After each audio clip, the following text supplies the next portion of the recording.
हम देख रहे हैं कि देश में कैसी तानाशाही चल रही है। इस लोकतंत्र में खुलकर आदमी अपनी बात रखने के लिए भी आज बाहर नहीं आ पा रहा है।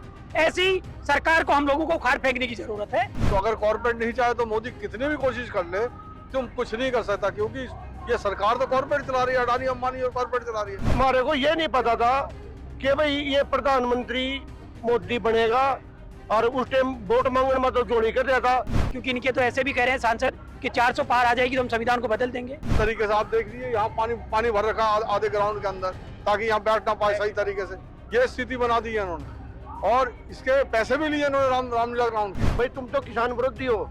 अगर नहीं किसान विरोधी नहीं, हम तुम्हारे अगर राजनाथ ने कहा था भी जोड़ी पिछाड़ रहे, और हमारी जोड़ी में किसान वोट दो। हरियाणा का और पंजाब का मारे चीन का बॉर्डर बना दिया। भाई किसान के पल्ला क्या, अभी अपने सड़कों पर प्रदर्शन करने के लिए तो अपना बैठेगा। नमस्कार, मैं उपेंद्र कुमार। इस वक्त हम लोग रामलीला मैदान में हैं। ये ग्राउंड है जहां किसान महापंचायत हो रही है। आप पीछे देख सकते हैं कि वहां किसान महापंचायत हो रही है। राकेश टिकैत समेत 400 संगठनों के किसान नेता वहां मौजूद हैं। यहाँ अपना किसान यहाँ भी मौजूद हैं, अपना खाना लेके आए हैं, अपना खा रहे हैं। इनसे हम बातचीत करेंगे कि आखिर यहाँ जो महापंचायत हो रही है उसमें किस प्रकार के फैसले लिए जाएंगे, ये महापंचायत किस लिए बुलाई गई थी। हमारे साथ तमाम किसान यूनियन के संगठन के नेता हैं। बताया जा रहा है कि ये महापंचायत है जहाँ आज ये तय होगा कि सरकार की कृषि नीतियों के खिलाफ हमले तेज किए जाएंगे और आंदोलन तेज किया जाएगा। तो दादा, क्यों हैं आप लोग यहाँ? एक हरियाणा खाप जुकर जारी थी, सारे मारे खाप जारी थी। पंजाब वाले यारे भाई उनका तो रह गए थे। एक बात हुई थी उधर, भाई तुम बैठ के कोई समझौता करो। हमने निर्णय लिया था भाई हमें इस ग्राउंड में, रामलीला ग्राउंड में आवांगे, रोड सारी सभा करांगे, सारे प्रदेशों के आदमी आ रहे। आज इन रात ने पानी छोड़ दिया, इसके में हम बहुत तंग हुए। कुछ तो खड़े सारे इधर उधर बैठ के, उन्ना नहीं होता गवर्नमेंट ना भाई दिखाई ना दे। मैं ईसा प्रधानमंत्री मेरे ख्याल में तो आज लगोया नहीं होगा। और इस तरह कुछ कर लो जो बदल देंगे नहीं, जो युवा अगिया आपा मामया इसके उरा नहीं पैर लागन देंगे। इब तो मैंने विचार बना लिया, जो कर लियाए थे इतनी बाइज्जत न्यू का न्यू भेज दिया। अहल तो बीजेपी ने भेज दिया सारी ने। यह तो जिसने आजादी खातर मनस मराए थे नहीं, उनके भी गुआ थे। ये सही आदमी नहीं थे। ये तो धक्का राज करके न्यू कांग्रेस कई साल तक सत्ता में है, और जे कांग्रेस कुछ नहीं करती नहीं, यू बेचता तो कुछ नहीं है। हमने न्यू कहा लिया मारा गलाड़ी लानी तेरी ठीक नहीं, मारा गला बैठ कर बात कर ले। प्रधानमंत्री है देश का, कोई छोटी चीज को नहीं, और उसको गलत कहना भी नहीं चाहिए। एक मान सम्मान के योग्य है, जो मान सम्मान उसका रख है। हम तो ये कहना चाहूँ आज भी इसकी बुद्धि में आ जाए नहीं, आज भी इन भाई अगला बैठ कर सलाह कर ले। दादा, हाँ भाई, ऐसा है।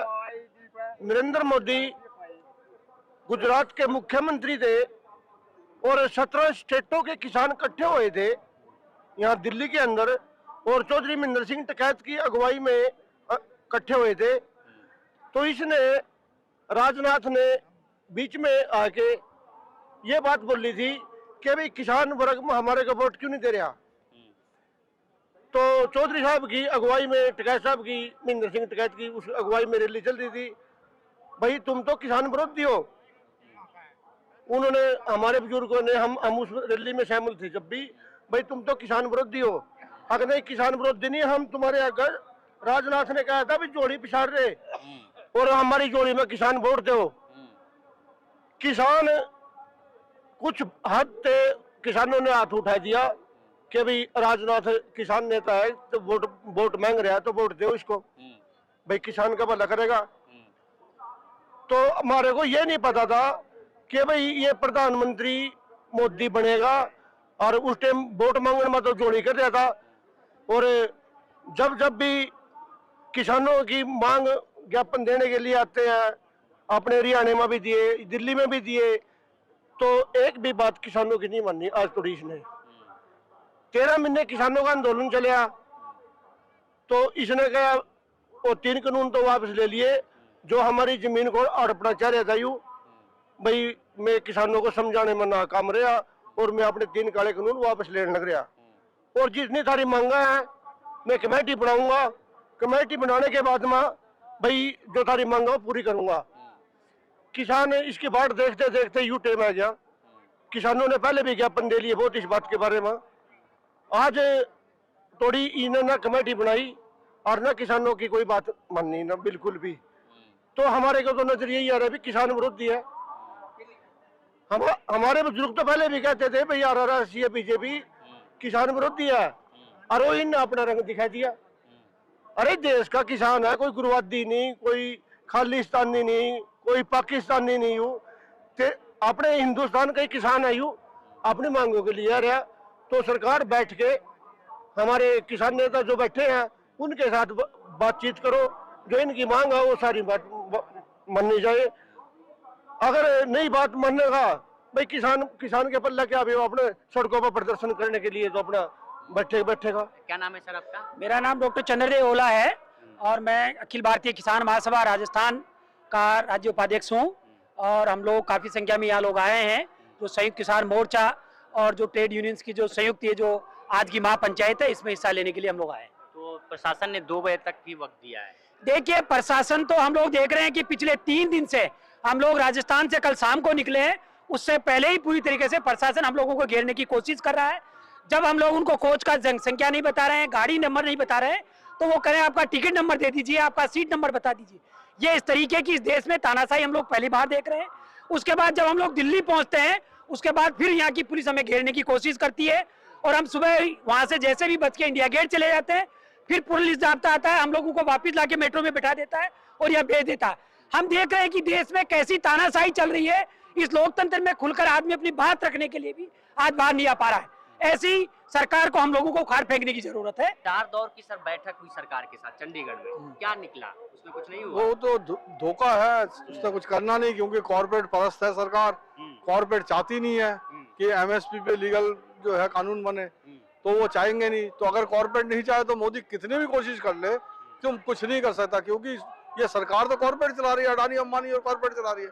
तो वो अपने मुनाफे के लिए ये बिल लेके आई थी, अभी कुछ देर के लिए सस्पेंड जरूर किया है, लेकिन कोई गारंटी कानून कुछ नहीं दे रही। तो इससे वो धोखा देने के लिए ताकि जो है इलेक्शन निकल जाए, कुछ चुप हो जाए, तो किसान और तो चुप होने वाले नहीं है, और जो है उनको इसके जीने और मरने का ही उनके जो है वो है। इसलिए संघर्ष चलेगा। और जब तक जो है ऐसी तानाशाही सरकार, जैसे साथी ने भी कहा कि मजदूरों को उसके देश में ही राजधानी में नहीं आने दे रहे, किसानों को नहीं आने दे रहे, मतलब ये तो पहली दफा हम देख रहे हैं कि जिस तरीके से बैरिकेड ये वो तमाम तरीके से आप देख लीजिए, यहाँ पानी भर रखा आधे ग्राउंड के अंदर, ताकि यहाँ बैठ ना पाए सही तरीके से।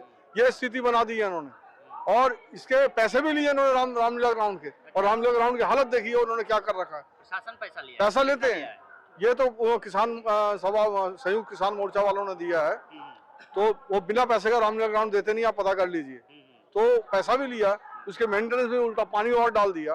तो ये जो सरकार है किसी भी सूरत से किसानों के, मजदूरों के, आम जनता की आवाज को जो है दबाना चाहते हैं, ताकि वो कॉर्पोरेट की जो बातें जो बाहर आ रही है, कॉर्पोरेट जो लूट है जो पूरे देश के अंदर, चाहे वो हर किस खेती में हो, चाहे वो मजदूरी में हो, चाहे वो इंडस्ट्री हो, चाहे रेलवे हो, चाहे हर चीज पे जो लूट है, जनता के जो है महंगाई बढ़ी हुई है, वो लूट की आवाज जो है उसको दबाने की वो कोशिश कर रही है।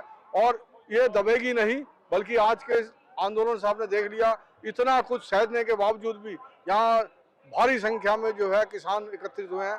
हम मजदूर भी उनके सपोर्ट में यहाँ आए हुए हैं, क्योंकि संयुक्त किसान मोर्चे के उसमें है, मजदूरों को इनवाइट किया था, हम सपोर्ट में यहाँ पे आए हैं। 400 संगठन के किसान आए हैं यहाँ, अगर आज ये जो रणनीति बनेगी, आगे की रणनीति क्या होगी?